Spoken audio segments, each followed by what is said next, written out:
Chapter 15.5, Strategies to Increase an Audience's Recall. These strategies include build in redundancy, make your key ideas short and simple, pace your information flow, and reinforce your key ideas. For the first strategy, building in redundancy, you want to build in redundancy to your speech without insulting your listener's intelligence. You want to be able to provide a clear preview at the beginning of your speech of the redundancies you're going to preview. You're going to want to include a summary of your speech in your conclusion. Use numeric signposts and use a reinforcing visual aid during your speech, whether it be verbal or nonverbal.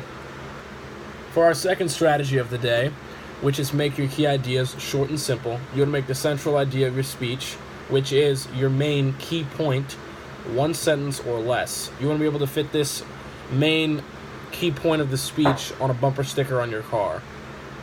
You also want to not have more than 7 subpoints, because study shows that is stated in the book that most people can't remember more than 7 things in a speech because of their short-term memory. And if you want your listeners to remember your message, you shouldn't bombard them with a lengthy list, because they're not going to remember anything you're saying. Duh. For the second to last strategy, you want to be able to pace the information flow of your speech. You want to organize your speech so that your flow is even rather than bunch up your information. If you present the information quickly, you may overwhelm your audience. Again, do not try and see how much detail and content you can cram into a speech. Your job is to present information so that the audience can grasp it and not show off how much you know. Also, that's all. Our last strategy is to reinforce key ideas. You can do this verbally and non-verbally. You can verbally reinforce an idea by using such phrases as "this is the most important point," or "be sure to remember this point, it's the most compelling one."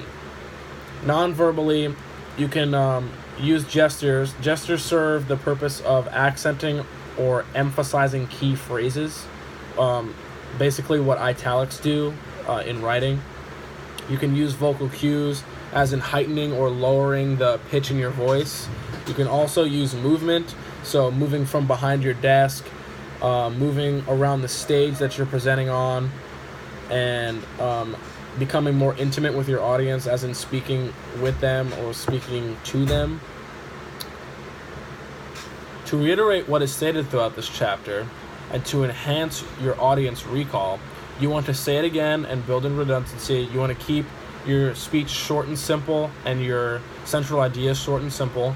You want to say everything at a steady pace, and you want to say it non-verbally with pictures and visuals, and verbally with the pitch of your voice and your verbal cues. Hope you learn a lot.